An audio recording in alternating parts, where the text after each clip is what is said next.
What's up, guys? Chris from Brooklyn here. As you guys know, Johnny wasn't in this week, so we really couldn't do a YouTube exclusive video, but I didn't want to leave the channel with nothing new. I know we got a lot of new subscribers, a lot of new listeners to the show overall, so what I'm doing here is I'm re-releasing an old interview I did with Rick Strassman. He's the author of DMT, A Spirit Molecule. He's written a couple of other books about DMT. It was a really enlightening interview. I talked to him about my experiences with DMT a little bit. I just talked to him a lot about the drug in general and his experiences with it and how he feels about the whole thing. So I hope you enjoy it, and if you haven't yet, make sure you hit the subscribe button, turn on notifications, and if you're just checking out some of these videos on YouTube, make sure you check out the podcast, the full hour episodes of the podcast, which you can find here on YouTube, and you can find on your audio, anywhere you listen to podcasts audio-wise. iTunes, Spotify, whatever, doesn't matter. All right, enjoy the interview. Thanks, guys.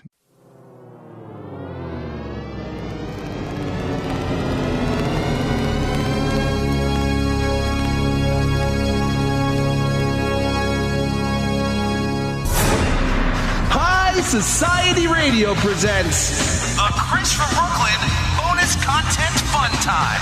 Here's your host, Chris from Brooklyn.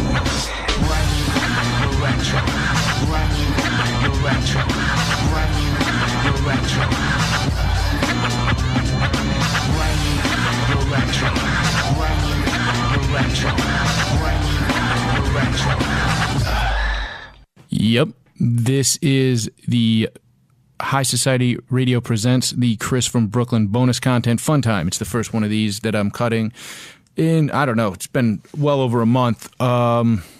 This was an interesting one. It was, I spoke to Dr. Rick Strassman, the author of DMT, The Spirit Molecule, the person whose research was the inspiration for the documentary of the same name. He's got a new book out, DMT and the Soul of Prophecy. And honestly, it's just interesting to talk to somebody who, as somebody who has, obviously the show's called High Society Radio. We've all messed around a little bit, and it was nice. It was refreshing to talk to somebody who has approached this from a scientific place, has looked into, trippy experiences and thought of it from an analytical way, just that kind of mind. It's just he proposes the fact that maybe when you do drugs, when you do psychedelic drugs, rather, you are perceiving something that is always around you that this is allowing you to see. The pineal gland as the third eye kind of metaphor. It's pretty interesting stuff, and it's something that I feel like everybody has really thought every time they've tripped their face off, that maybe that was real and the other stuff you were experiencing wasn't real. Maybe the dreams are real. This kind of, as somebody on Twitter said, hippie shit. But to me, it was a very interesting conversation, and I'm glad I did it. And I'm glad you guys can get to hear it. I don't know why we call this show the bonus content fun time. A lot of these topics are fairly serious. I'll try to get some more lighthearted guests in the near future that I can joke around with. But for now, I guess just listen to these and enjoy them. If you want to find the show online, you can find it at HS Radio Show on Twitter, Facebook.com/High Society Radio, and Reddit.com/r/High Society Radio. All right, enjoy the interview, guys. I'll talk to you at the end.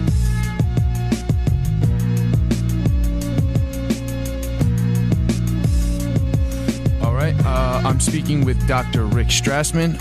He's the author of DMT, The Spirit Molecule, and his new book, DMT and the Soul of Prophecy. And I've actually been kind of interested in this subject for quite a while, especially as it relates to spiritual experiences. But just so we can get started, just for people who don't know, why did you choose to call DMT the Spirit Molecule? Well, I began with an interest in the biology of spirituality, and was struck by the overlap in descriptions of the psychedelic drug states and those described by people in states of meditation, near-death states, other so-called spiritual experiences. And I was thinking there must be some common biological denominator in both conditions. And once I discovered that there was this drug called DMT, which the body makes on its own, it seemed like it might be involved in some of the features of naturally occurring spiritual experience. So I coined the phrase spirit molecule to convey the idea that it both is a molecule, but it also seems to lead people into spiritual states. Now, it was recent that it was proven that the pineal gland actually produces DMT, which you had theorized earlier. But I was wondering, has it been proven that it is released in near-death experiences and in death experiences? No, that's still speculation. The primary source of DMT in the body is the lungs. That's been known since the 1950s, actually. And it synthesizes tryptamine into DMT, correct? Yeah, you begin with tryptophan from the diet, which then becomes tryptamine in the body, and then the body adds a couple of methyl groups to tryptamine to make dimethyltryptamine. Yeah, so that occurs in a number of organs in the body, but the primary organ seems to be the lungs. Okay. Just a quick question. I speculated about the pineal gland because it had always been an organ of spiritual importance to esoteric systems of spirituality and of physiology. So I did speculate back in the day that the pineal could make DMT, and that was just discovered to be the case a couple of years ago. Okay, I'm just, since it's created in the lungs, you mentioned in some of the books the relation, the similar experiences between meditation and psychedelic drugs. And I was wondering, is it just the breathing techniques involved with meditation? Could that possibly be leading to it? Yeah, that's a reasonable idea, is that if you alter your patterns of breathing, it could alter the formation of DMT in the lungs. The problem with a number of these ideas is that it's really hard to measure levels of DMT in the body. The concentrations are on the order of a billionth of a gram per milliliter of blood or spinal fluid or urine. So even though it's established that that the body makes DMT, it's still unknown what turns it on, what turns it off, what increases it, what decreases it. Okay, I understand. And in your initial, I find it very interesting, in your initial research, the similarities in the experiences with high-dose DMT, it was very striking. So it almost seems like it shouldn't just be a drug working for people to have exact same experiences. Did you feel the same way? I know, especially with regard to how strange the experiences were. They're really strange experiences, and everybody had them. So it seemed to tap into the same either area of the brain or the same alternative universe. Across the board in the vast number of my volunteers. Now, what I find interesting is in your newer book, you speak about biblical stuff, but originally you had likened it to almost the physics, the further spatial dimensions. One of the striking features of the DMT experience is the sense of reality that it possesses. Most of the time, if you're taking another psychedelic drug like LSD or psilocybin, you're always able to maintain the awareness that you took a drug and it's a drug effect. But one of the interesting things about DMT is it completely replaces any sense of reality that you may have been involved with before you were on DMT or before the DMT experience begins. So in my studies, the kinds of theoretical models that I brought to bear all kind of posited that the DMT state wasn't real. There was a hallucination or psychological conflicts or impulses being visualized. And so if I approach the volunteers' reports out of that kind of existential viewpoint of skepticism, they started closing down. They didn't. They started to feel self-conscious and embarrassed. So I just took the logical next step and started to believe their stories as they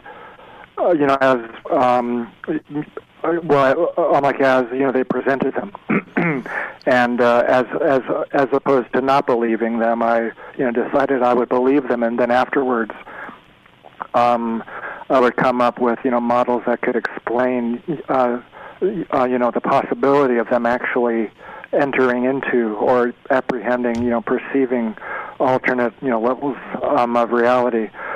So I started looking into contemporary models of dark matter and parallel universes, and I did see some footholds that I could step into, as it were, to explain mechanistically how perhaps the receiving characteristics of the brain-mind complex could be changed by DMT in order to allow people to peer into those previously invisible parallel levels of reality.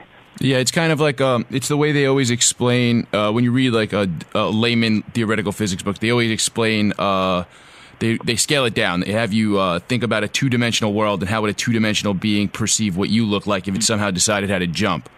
So it's kind of like that overwhelming feeling, and it kind of like when reading your stuff, when you put it in that way, because I mean I've done DMT recreationally, not a high dose, and it does alter your spatial perception, similarly to like ketamine or something like that. You understand what I'm saying? Yeah. Well, one of the characteristics of the DMT state is your completely disembodied consciousness. Mm-hmm. Excuse me. In my study, we gave it intravenously, and the effects began almost immediately with a very powerful rush, which then climaxes within about a minute or 30 seconds into a state of disembodied consciousness.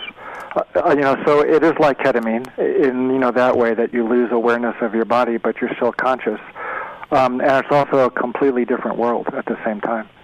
Yeah, that's something that was pretty striking about your about the beings that people said they see. They said they were being guided almost, and that was almost universal, or like what percentage of people actually saw that? Well, we studied about 5 dozen volunteers or so over the space of about 5 years, and we gave several hundred doses of DMT. I would say perhaps a quarter or one third of those doses were fully psychedelic ones. And in the case of a fully psychedelic dose of DMT, I would say over half of our volunteers encountered what I ended up calling beings. These intelligent, sentient, aware figures that interacted with the volunteers once they were in that state.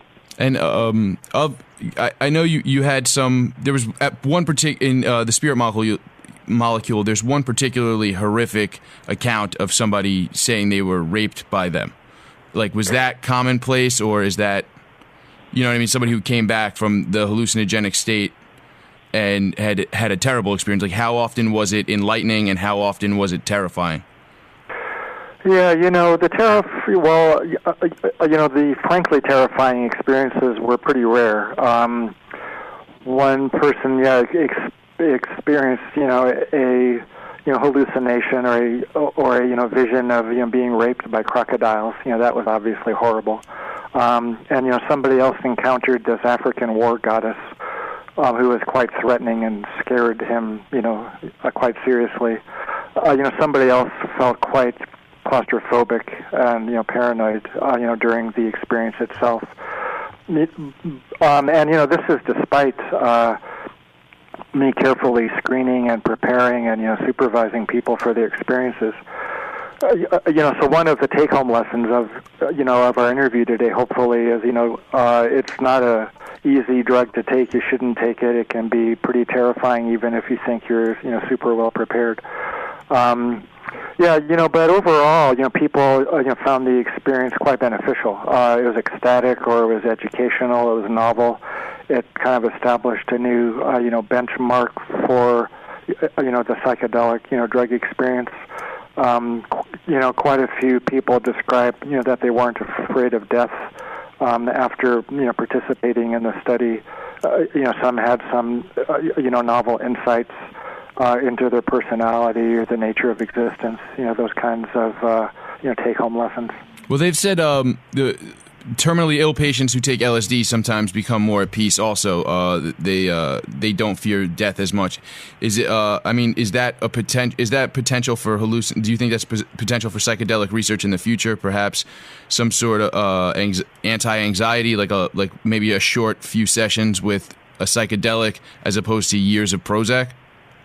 Yeah, that's a good question. There were some LSD studies like that, back in the 60s, and also some DPT studies, which is a, synthetic, cousin of DMT, was also used in the dying, to help ease their anxiety about dying, their anguish, their despair, their depression.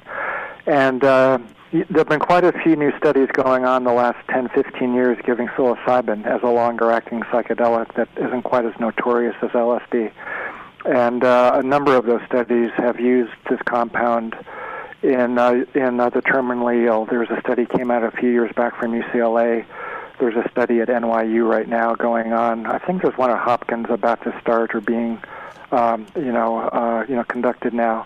So it is a very promising area.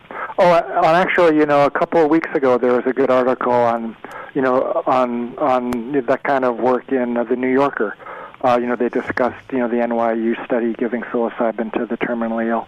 Okay, I'll make sure to, I'll check that out when we're done. I was going to ask you, well, as long as we're talking about psilocybin, I would kind of, because it kind of relates to your, some of your stuff, I was wondering what you kind of thought of Terence McKenna's thoughts on the stoned ape theory and how human consciousness evolved. I mean, I just have to ask you, because I'm very interested in it. I know there's not a lot of hard science behind it. Well, it's a great idea. He proposes, that apes, consumed, psilocybin-containing mushrooms, and it stimulated all manner of evolutionary changes, as a result of, being able to, visualize, the sounds that they were making, synesthesia, as it were, kind of crosstalk, crosstalk between, sensation, between the various, between the various, sense modalities. It stimulated the development of language. Also, small doses of, psilocybin increase, visual acuities, so that also would have some evolutionary advantage.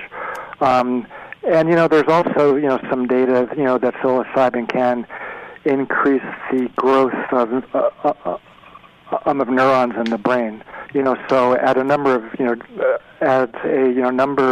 different levels, it, could be that Terence's ideas are, going to get increasing traction. Okay. So the new book is The Soul of Prophecy, in which you kind of talk about the prophetic state in the ancient Hebrew Bible. But originally you were more of a Buddhist. You were raised Jewish, but then found Buddhism, and then later left Buddhism, and you've recently found Judaism again. Is that? Yeah. Well, in terms of my own religious background, I was raised Jewish in a conservative household, and then spent a couple of decades studying and practicing Zen under the supervision of a Zen organization in the U.S. And I kind of entered my research with the spiritual viewpoint of a Zen Buddhist, and was expecting an enlightenment kind of experience from the higher doses of DMT. And this is kind of despite my earlier statement about the description of the similarities between psychedelics and certain certain kinds of meditation practices. The kinds of meditation experiences that struck me when I first began getting interested in this field when I was in college, were the more, psychedelic, type, the visions and the voices, the out-of-body experience and those kinds of things. But as, time went on and I studied Zen, the goal of Zen is a formless, content-free, egoless state without any words, without any visions, without any content, other than emptiness, which is a, complex notion, but it isn't an interaction with emptiness. You kind of are completely identified with emptiness. And, so those were the kinds of experiences that I was expecting my DMT volunteers to, to undergo. And they had quite the opposite.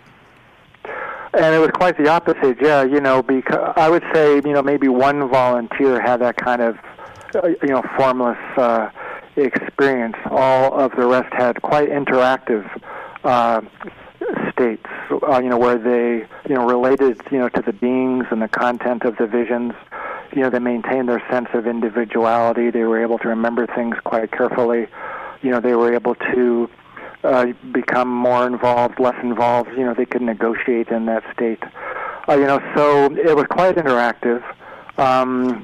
It was quite real, as opposed to, hallucinatory or dreamlike. So I started to, look around for other models, and then, decided to, take a look at, my own, foundational text, which is the Hebrew Bible or the Old Testament. Now, something you said the last time we spoke, you said that you just believe that some of the prophets in the Hebrew Bible just had higher levels of DMT in their minds, not necessarily, because there's one paper that somebody wrote recently that they had thought that maybe Moses was on had consumed DMT or an ayahuasca-like substance when he had seen the burning bush and a few other things, but you just think that they had higher levels of DMT in their mind? Yeah, there have been a couple of, hypotheses about, like outside compounds, that people took. There's an LSD-like compound in a certain kind of mold or, fungus, and one of the theories is, that the manna, contained an LSD-like substance. And, that the article you're speaking about, came from an Israeli, scientist who speculated that, there was some DMT in the burning bush and, that Moses inhaled that. And other people have speculated about cannabis in the incense, that was used in the temple. But you can spend a lot of time arguing and, looking under every tree and under every bush. But the beautiful thing about the DMT theory is that DMT is made, naturally in the human body. And you can speculate, that there are, conditions in which the elevations of DMT increase naturally. Okay. So, I mean, just for argument's sake, just to not have to look for it is kind of why you came from the point of you just assume that they had more in their brains just to fit your theoneurological model. Yeah, you can speculate as to the stimulus, for the increased DMT in somebody undergoing a prophetic state as described in the Bible. It could be through prayer or through fasting or through stress or through music or those kinds of things, or it could be like a miracle in a way, the result of divine intervention, which stimulates the production of DMT in the body, which then mediates the visions, and then you can interpret the visions. Okay, so I mean, part of it is at this point you do believe that God is speaking through DMT? Well, in the case of the prophetic figures in the Old Testament, I do. Yeah, that DMT is kind of the mediating factor in the content of the visions. It stimulates the production of the visions as a result of divine influence or divine emanation, godly emanation. But at the same time, you need to interpret the visions too, and that also requires divine intervention to strengthen what they call the rational faculty, to be able to understand what's being presented in the visions. Otherwise, you just might go like, oh wow, as opposed to being able to extract, valuable information from them. All right. So just for the people listening, can you give like an example of how some of the prophetic descriptions match some of what you found in your DMT research? Well, sure. Well, I suppose the classical description of a psychedelic prophetic vision is Ezekiel's preliminary vision in the first chapter of his book, and he describes the heavens opening up like a extremely loud, rushing sound, like the sound of multitudes or the sound of rushing waters. That's pretty typical of the beginning of the DMT experience. He's lifted out of his body, flies through space, which occurs early on in the DMT experience. And then he experiences or, perceives all kinds of, visual phenomena, spinning wheels, angelic beings with eyes. Those are quite, typical of the DMT state. He's afraid early on. He, loses bodily strength. That occurs with the DMT experience. He's spoken to. He's exchanged.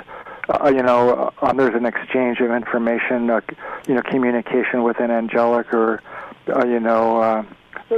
being comprised of light, and that's quite typical of the DMT state too.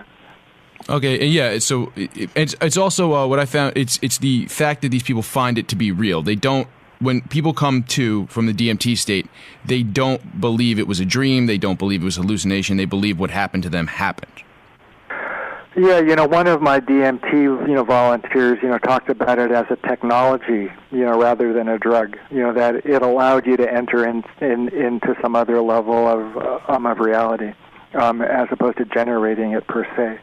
Yeah, and the prophets, or those experiencing a prophetic state in the Old Testament, they don't really blink an eye.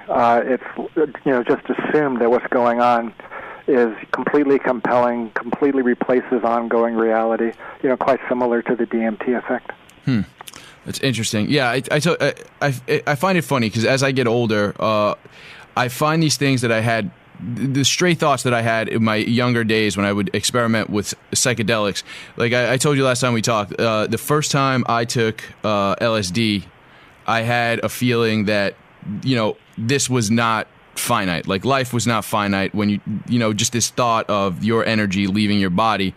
And to me, it, similar to, some of your thoughts with the Hebrew Bible, it felt like it almost proved what I've been taught as a Catholic, as a kid. Like it was just like, maybe it's not what this book says exactly, but it kind of, this is a soul. It leaves your body. It's just it was an intense thought that I couldn't shake, and it kind of got pushed out of me by my very religious grandmother who thought I was ridiculing her belief system. But it was there and it was real. And as I started reading about this stuff again, I sort of came back to that. And I feel like, do you think that maybe there's a problem with modern religious doctrine that they've kind of pushed away from this? Like there can't be another prophet, because the religion is invested in there not being more prophetic states. Yeah. Well, that I guess started off with the Enlightenment in Europe and was kind of finalized by Spinoza, who ridiculed the whole concept of prophecy and of revelation. And I think he, poo-pooed it for a number of political reasons, but I think scientific ones too, is that he just couldn't explain it. But I think if you look at the presence of naturally occurring psychedelic compounds in the human body, that is a means of understanding the mechanisms anyway. What they're intended for and how they operate and to what purpose then leads you into more religious notions, but from the strictly mechanistic explanatory point of view, I think we can start to bring a scientific approach to the religious experience and a religious approach to brain physiology without necessarily diminishing the stature of either one. Okay, but I mean, it's obviously you have hard inroads with that in any sort of scientific community. The bringing in of the metaphysical, that the impossible to prove. like, do you feel that there is a way to get around that where it could ever be, where some of the things you say, like that, the idea that psychedelic is changing your perception and you're seeing things that are there but you can't see without them, would there ever be a way to get that to be an accepted scientific principle, or at least a potential accepted, you know what I mean? Yeah, well, one of the speculations that I've kind of considered is at some point in the future, scientists are going to develop cameras that can photograph the contents of dark matter.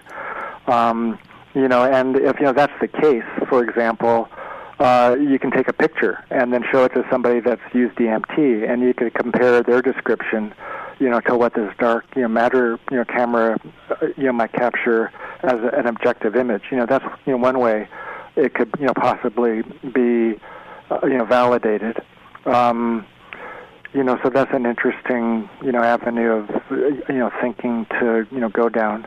But the more interesting aspect to me is the importance of the information contained in those states. Like the ethical and the moral quantities or qualities of that information. And that's where the religious traditions can be helpful in extracting the meaning and the message of the content in those alternative worlds. Because strictly speaking, science is value free. It's just interested in understanding how things work. And obviously that's been a benefit and a detriment, to society over, the centuries.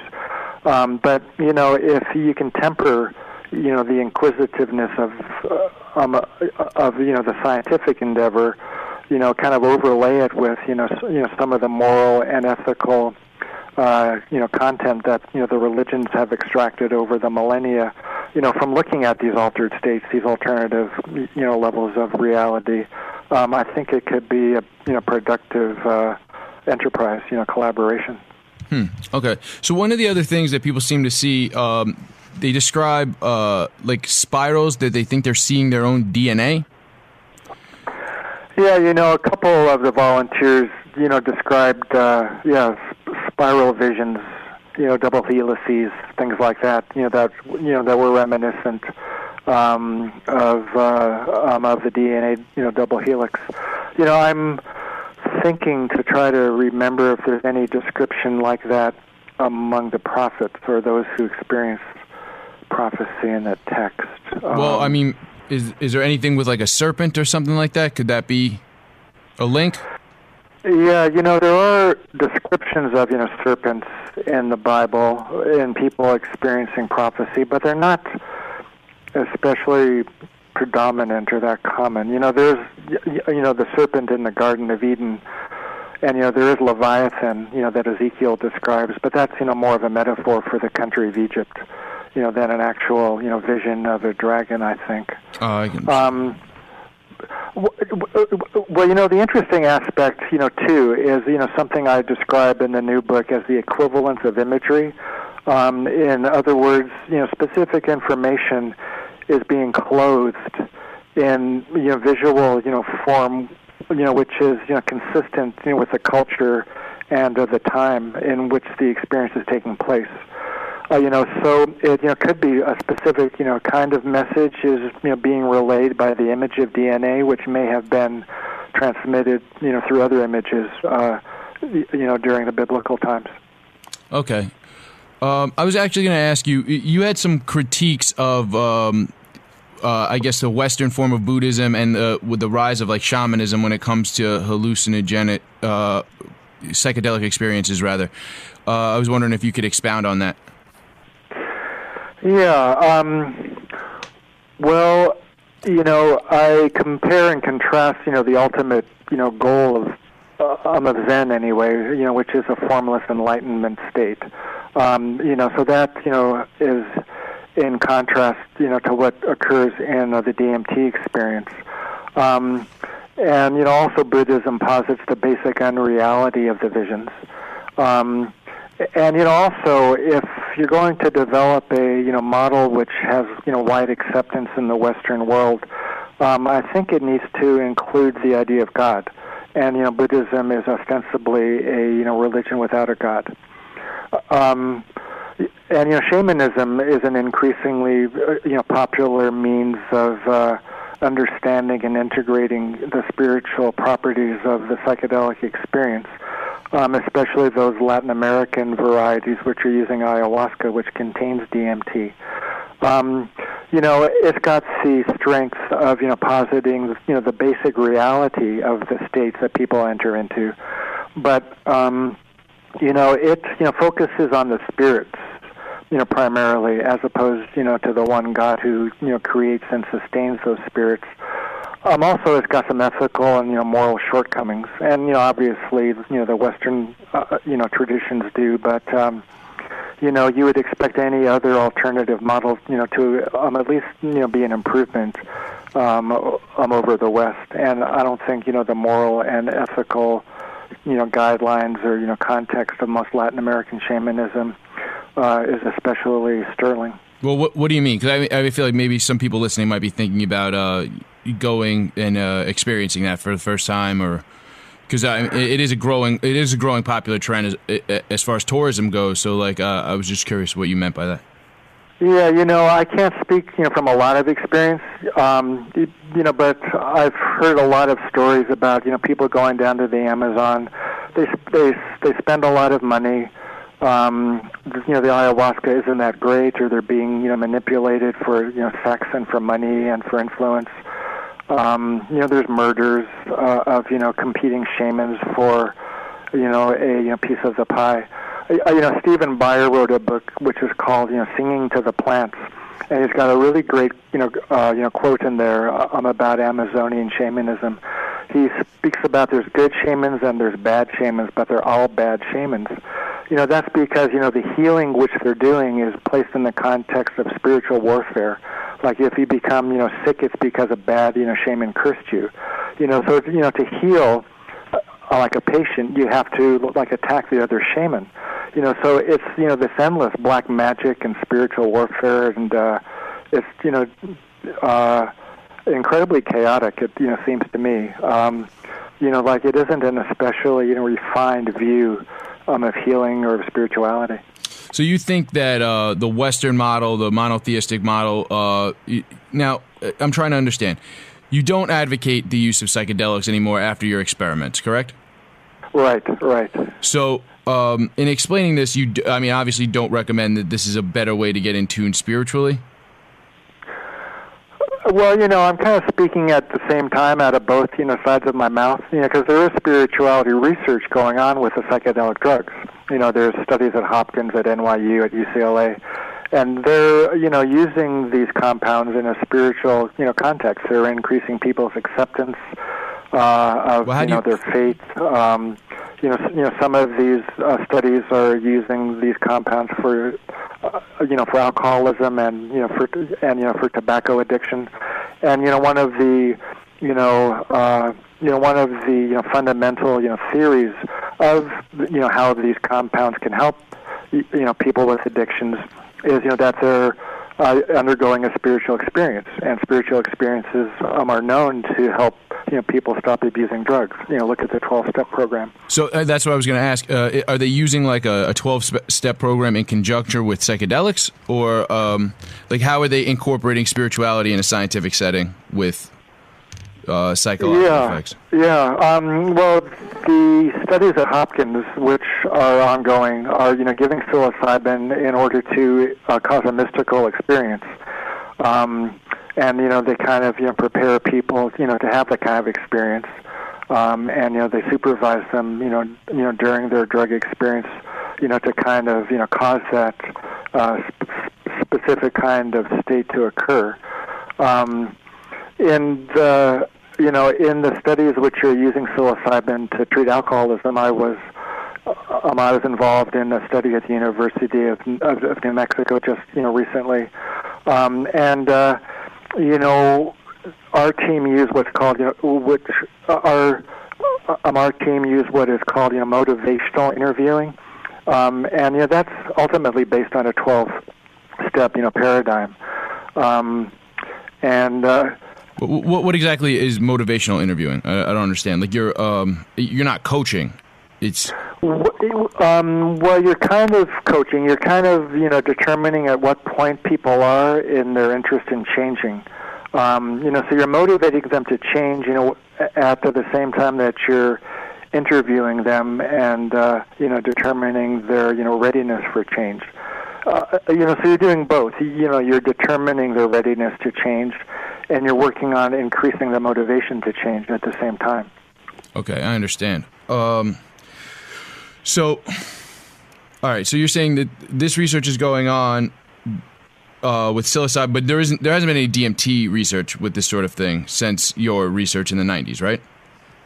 No. Let's see. There was one, German DMT study that occurred maybe 10 years after, my study was finished. And it was an interesting study. They compared a continuous infusion of DMT with a continuous infusion of ketamine, like for, 2-3 hours at a time for each one of those. What were the doses? Because you did 0.4 was your high dose, correct, with your DMT experiences. What were the doses of DMT over the 2 or 3 hours in the German study? Do you know? Yeah. Well, they gave a loading dose, which was, fully psychedelic, and they maintained a, psychedelic concentration in the blood, for that, 2 hour, 3 hour period. But that was a study which was interested in comparing the psychotic, responses, to either DMT or ketamine. The German group was interested in schizophrenia. I mean, that's kind of how you got started as well, like trying to find. That's kind of how you got okayed for research too, right? It was people were looking for ways to stop schizophrenic episodes. So you figure if you can induce it with a drug, maybe you can inhibit the drug. Yeah. The study, which I performed was the first, new American clinical research with these compounds of any sort in over 20 years or so.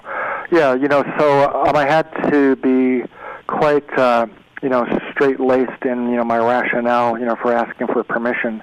And one of the approaches I took is to refer back to the older studies, which, took place both in Europe and in the U.S., determining if, there is or, was, some relationship, between, naturally occurring DMT and psychosis. So I kind of, resurrected that argument. And also, I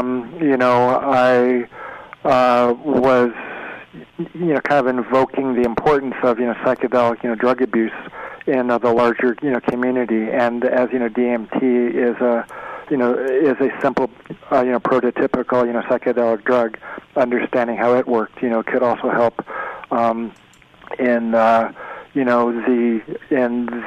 treatment of, drug abuse at the same time. But in my study, it was just, giving the drug to a group of experienced, psychedelic users and characterizing the effects as carefully as I could. Okay, so it was basically just to see the effects and see if perhaps that the higher levels of DMT in the body were causing was causing mental disorder or drug addiction or something like this. In the study I did, it was just to characterize the effects. Like what happens. And I asked a lot of questions after people came down, and I gave a questionnaire for them to fill out. And instead of focusing on either the schizophrenia-like features of the DMT experience, I was more interested in just a phenomenological description, like what did you see, what did you hear, what did you feel, what did you think. In the German study, they gave actual schizophrenia questionnaires. Like are you they were comparing responses to the drugs in a group of normal volunteers to the kinds of responses a schizophrenic would give to the same questionnaires. So they were focused on determining similarities with schizophrenia. And in my study, I was more just interested in describing the effects in a group of normal people. Had they found any similarities, or? Yeah, well, they found, some overlap with what are called the positive symptoms of schizophrenia with the DMT effect, the visions and the voices. And, they found some, similarities or, some overlap between ketamine effects and what they call the negative symptoms of schizophrenia, like being controlled, feeling of being controlled, empty of thoughts, those kinds of states. Okay, I understand. There was actually this kind of a. I don't understand why you went through a lot of trouble getting able to do your study. I don't understand the thoughts in you. Even you got shut down. You were doing a previous study, melatonin study, I believe, and somebody that was working on the study with you had shut down your thoughts that perhaps there was a psychoactive effect of melatonin, and you didn't talk about it. You said you in the spirit molecule. You said you didn't go for psychedelic research for a while. It kind of deterred you. Yeah, I started off, learning about how to do research in the early 1980s, and I was always interested in, psychedelics and the, biological, bases of spiritual experience in humans. And I was interested in the pineal gland and particularly, melatonin, because there wasn't that much, known about it at the time. And I was, discussing, some of my ideas, with my pineal, mentor, in, when I was, doing my, research fellowship at UC San Diego, and so he was quite a straight-laced guy. Spent, he had spent a number of decades, looking at the pineal gland and circadian rhythms and melatonin. So I was, kind of, feeling comfortable. My guard was down, and I thought out loud, well, is there some possibility, that the pineal, might make a, psychedelic compound? And he felt obviously threatened. It would, kind of, besmirch, the, field that he had, dedicated, his entire, professional life to. So he, basically said, don't, use the word pineal and, psychedelic in the same sentence. So I, kind of said, okay, I'll just keep that to myself, for a while. You must have been pretty gratified when they finally found that DMT is created in the pineal gland. You must have been pretty gratified. I was happy. I, sent him a copy of the paper too. I just couldn't, resist.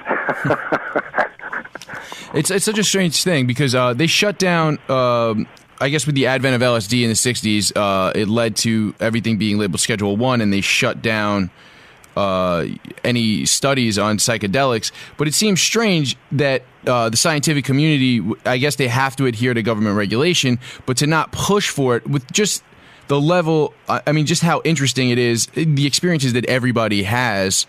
You're in these college settings, so there's people around you having these experiences. So just the experience that these people have, in order to shut it out, it seems crazy, for lack of a better word, like to not want to study it, or to be scared to study it, or to think it has no medical value.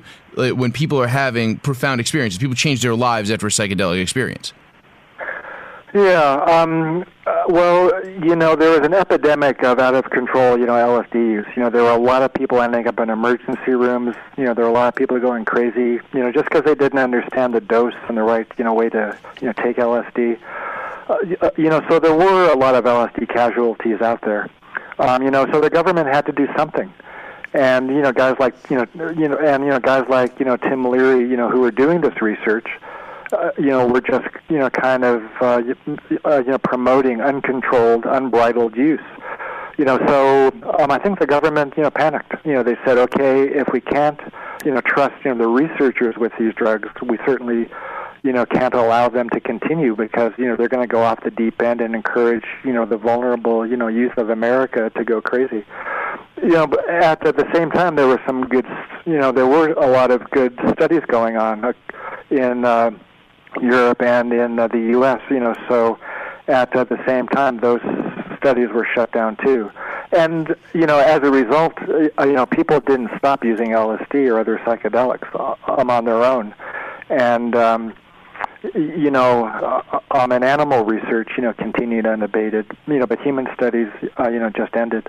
Well, I mean, I don't see, in animal research, you can't see the effects on the mind. I mean, I suppose you could see the effects on brain chemistry, but you can't really see the effects, like, on the mind. No, you can see these. You can see the effects on brain chemistry and on, simple behaviors. Like head turning or head twitching, or do they press a lever with a new drug, like they press a lever with LSD, that kind of thing. I read there was a study where they gave cats LSD and they began to behave similar to kangaroos. Standing right, exactly. But a cat, can't, tell you what's going on, that they're seeing God or they're having insight into their childhood, that they had never had before. Mm. So, I mean, I feel like maybe this, is there any outlying in the community, or scientific community, that this has hindered things? Because you have people now almost self-medicating with psychedelics. Because, I mean, I've known people throughout my lifetime that were diagnosed with OCD and were like, oh, I just need to take shrooms once every 4 months. And I don't have OCD anymore. So I don't see that's not safe. Well, there was a study came out of Arizona a few years ago. That were looking at that exact thing. They gave psilocybin to people with OCD, and it was quite helpful. Yeah, and there's a lot of reports of people not using alcohol or heroin or cocaine after psychedelic experiences. Ibogaine is a big one with that, right? Yeah. There was a big interest in ibogaine some years back, and there still are some clinics, that are using it, to good success. There's one I think there's one in Europe. I think it might be in Amsterdam. I'm not sure. And there's a couple that are ongoing, or there are a couple of ibogaine clinics which are busy in Mexico right now. So there are all kinds of uses for these drugs, and it is quite gratifying after my study took place. That it kind of opened up the field of American research, and there's good studies taking place. Mysticism studies, spirituality studies. Substance abuse experiments. Terminally ill people. End of life, palliative, care kind of work. So things are picking up. There's there's quite a bit more interest and a lot more, studies going on, nowadays than were even taking place, 5 years ago. Now, when you finished up your study, you had you said you had some problems with your spiritual community, because you had a Buddhist community, and you said that you were likening it to the meditation, the enlightenment phases of people with meditation, and they just didn't have they didn't like that. It was a problem for you in that. But was there a problem in the scientific community with some of the notes you took, or? I stopped my study in 1995, and my book came out 5 years later in 2000. And quite a few scientists have they've read the book, they bought the book, they've been in correspondence with me, but I think as a rule there still is an uneasiness and talking about spirituality and brain science at the same time. There is this new field which is called neurotheology, which is trying to understand the biological basis of spiritual experience, the brain chemistry and the brain physiology. It's a new field, still kind of small, but it is up and coming, and people are publishing and talking about these things in a manner that would have been inconceivable 20 years ago. It's funny because all right, you talk about things with the brain and the prophetic, like in your book where you talk about the prophetic state similar to the DMT state, when you say something like that, a lot of times people will come and think that you're talking crazy talk or whatever. Like they just don't, they can't see it. It's just your brain playing tricks on you. But anytime a physicist likens the symmetry in the universe to a divine plan, they get articles printed about them, and people, it's talked about in a more reverent way, I guess. Is it? Do you think it's maybe because everybody is experiencing their own mind and you can't experience the vastness of the universe? Like, because it just seems like they're both science. Like, why can't you see God in your mind, but you can see God in the universe? Well, yeah, I think it bespeaks how we kind of, denigrate subjective experience. But if everybody is experiencing, a comparable subjective state, that becomes objective data, right? You could ask, like 1 million people, have you experienced, this thing subjectively? And if, all of them agree or, say yes, that's objective data. So I think also, too, that, people just are spooked about the idea of drugs. They just hate that notion of drugs. There's some kind of, bugaboo about, DMT is a drug, as opposed to, my, trying to, frame it as a, molecule, that the body makes. It seems necessary for normal brain function, for normal visual function.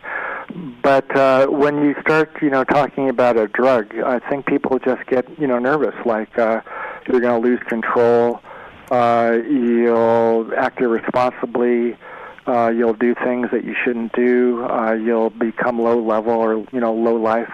So I think we have to kind of, reframe the whole, model, like it is, science. It's all chemistry. It's, chemistry if you take a drug, it's chemistry if you don't take a drug. So I think, that the boundaries need to become a little more porous. Okay. I feel like with legalized cannabis, I mean, whatever, I guess the money is talking, but the science that goes along with it, I think maybe in this one way, it will finally be a gateway drug. You know what I mean? With all the cannabis studies going on, maybe we will start to see more people look into the psychedelic nature thing. Maybe see them more as a tool than a leisure activity gone wrong. Because everybody takes antibiotics or drugs. The classification of drugs is so broad that maybe we just need new terms. Yeah, and despite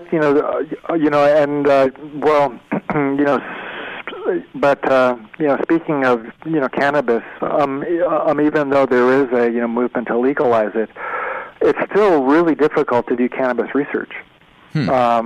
It's still kind of an economic political thing, which is driving the legalization movement. It isn't really based on any new scientific data. Most people are invoking old studies or kind of old business when talking about the brain damaging or non-brain damaging effects of cannabis, the lung effects, the endocrine effects, those kinds of things.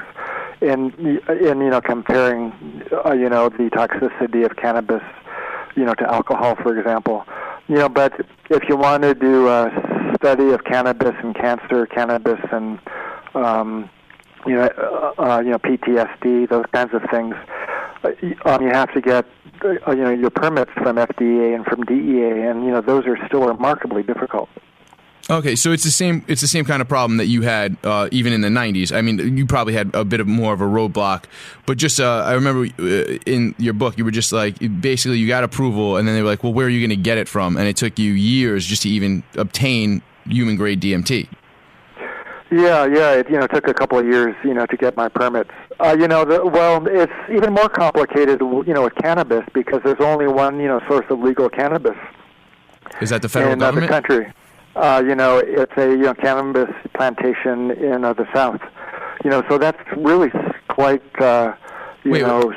it's quite restrictive in terms of who is able to access that cannabis for doing research. So that's the only cannabis allowed to use for research. So anything that's grown even for medical purposes in say California or Colorado, they can't use that for research. Yeah, that's right. And with DMT, I was able to find an academic colleague to make it. So I didn't have to go through that one extra government gatekeeper. So it was almost easier because it's a chemical that can just be synthesized. It doesn't have to be grown. It seems like almost maybe the USDA would get involved since it's an agricultural product. Yeah, I'm not, sure what the regulatory, committees are, or the administrations are. But yeah, it would be, but there would be, one more, layer of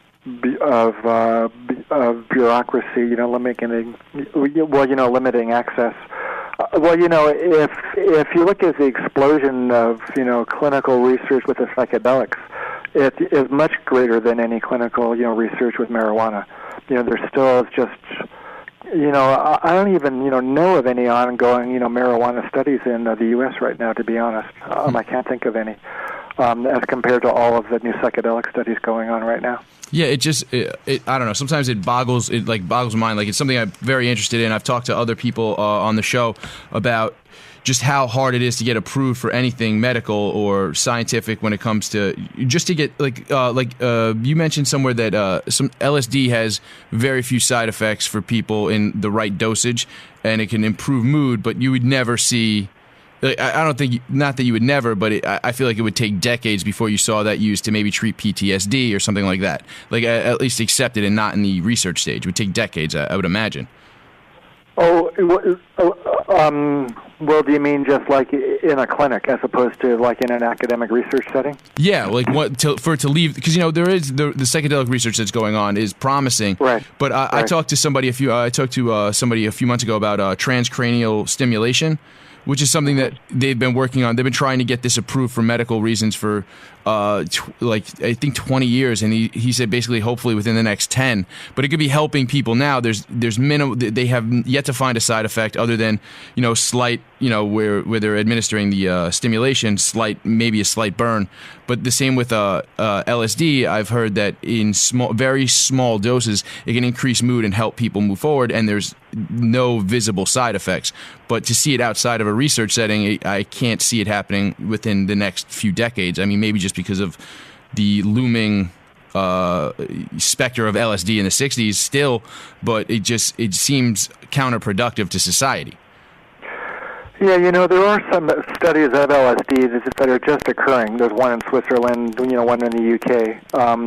But they're limited, to the academic setting.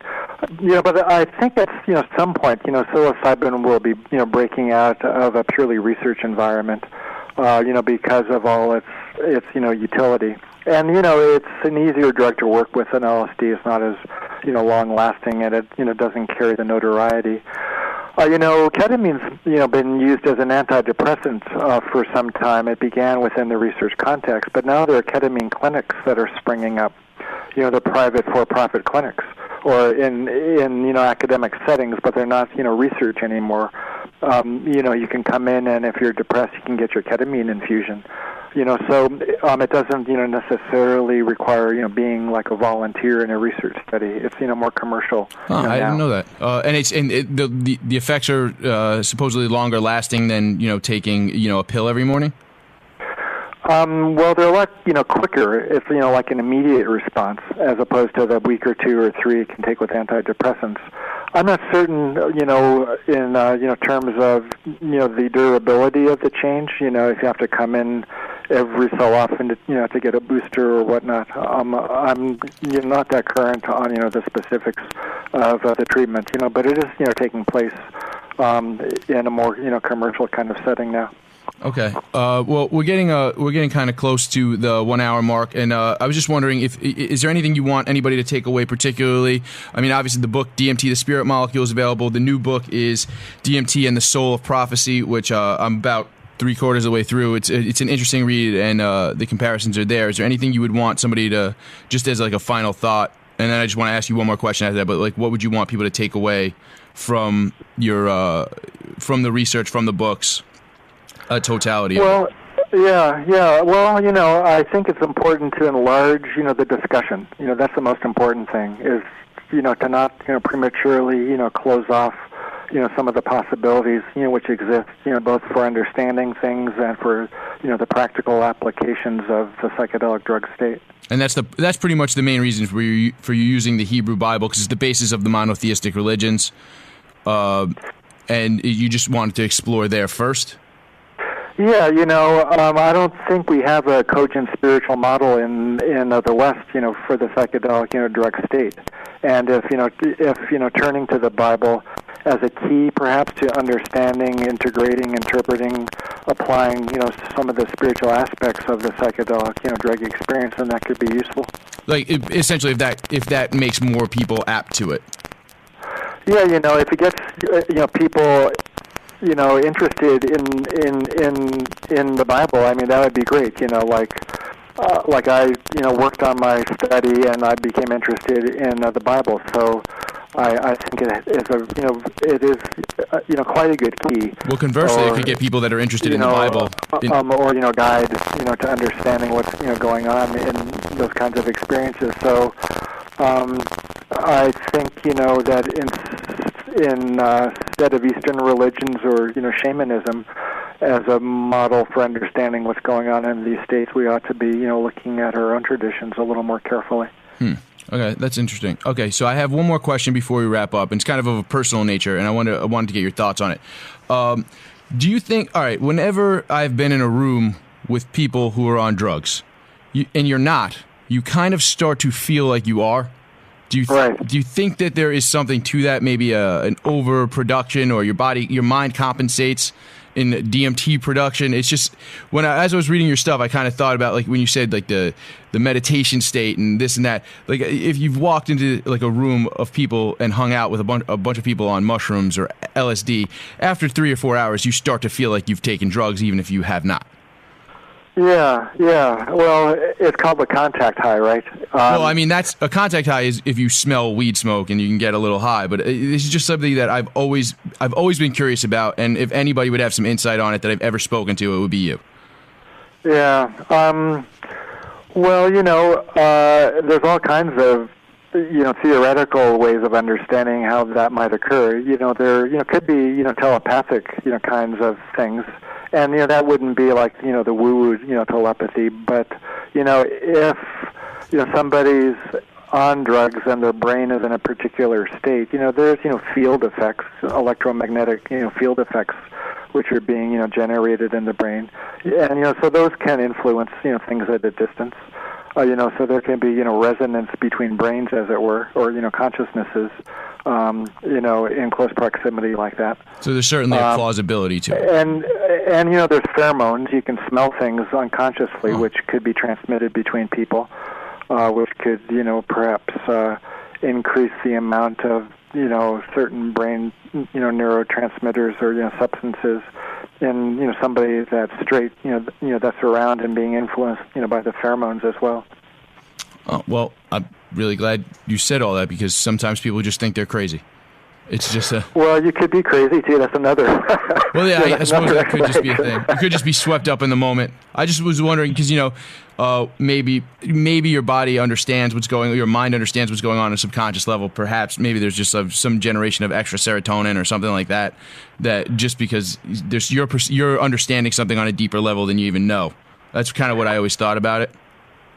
Yeah, it's unconscious communication. It could be communication through, fields, electromagnetic fields. It could be, communications through, pheromones, which are, kind of experienced, through the, through the olfactory sense without actually being smelled as such. Yeah, so, there are, ways to explain that. Okay, I understand. All right, so I know you have things that you have to get to today, so I guess we'll just wrap it up. And once again, thank you very much, Dr. Rick Strassman. The new book is DMT and the Soul of Prophecy. I recommend everybody check it out. And again, thank you very much, Dr. Strassman. Okay, thanks a lot, Chris. I enjoyed our interview today. Thank you. Have a great day.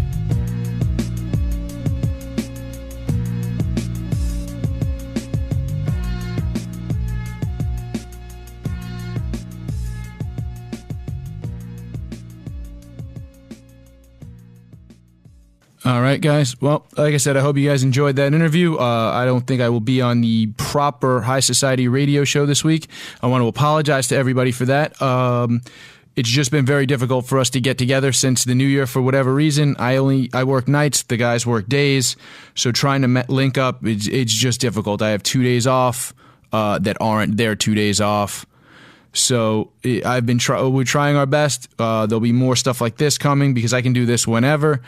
Johnny and Pepper will be doing the show. I'll come in and do the show when our schedules can link up. But this week, the studio that we use in Manhattan, there was a problem with studio time. We couldn't book it on my day off, which we usually do.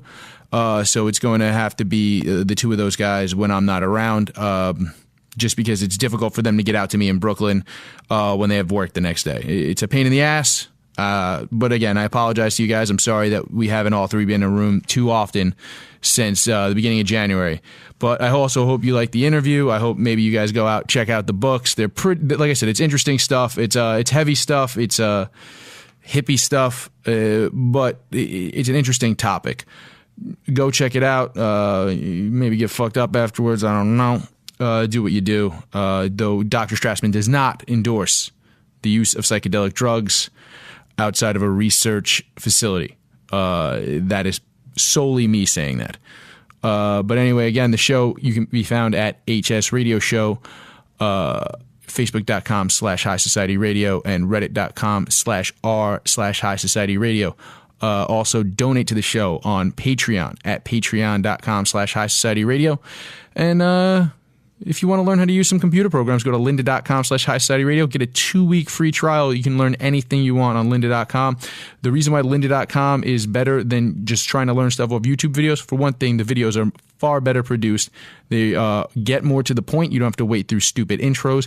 The transcript of the videos is right there at the bottom of the screen. You can click the transcript. If you don't understand something, it will rewind to exactly that place. It's kind of like WhisperSync. If you use Audible and Kindle, I don't know if anybody uses WhisperSync, but it's similar to that. You can just go back in the text, and then your audio will follow you. And there's obviously visual aids with it as well. So lynda.com/High Society Radio. And you guys have a good day. I'm going to end this with a song. Not sure which one yet. I'm going to pick it and put it in later. All right, have a good one.